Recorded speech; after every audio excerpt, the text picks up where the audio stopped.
নমস্কার বন্ধুরা, আজ বানাচ্ছি কাঁচা কলা আর আলু দিয়ে একটা তরকারি। আজ মঙ্গলবার, টোটালটাই হবে নিরামিষ।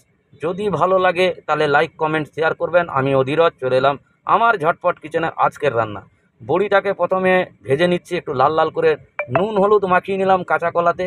কাঁচা কলাটা আগে ভালো করে ভেজে তুলে নিতে হবে।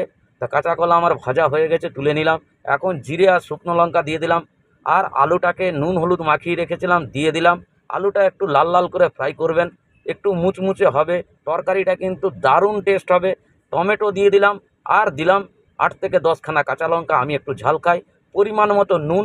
নুন দেওয়ার পর একটু হলুদ আর জিরে গুঁড়ো, আর একটু ঢাকনার মধ্যে জল দিয়ে নেড়ে চেড়ে নিন। তো বন্ধুরা, ভালো করে কষে নেবেন। দেখুন আমার কষার কাজ চলছে।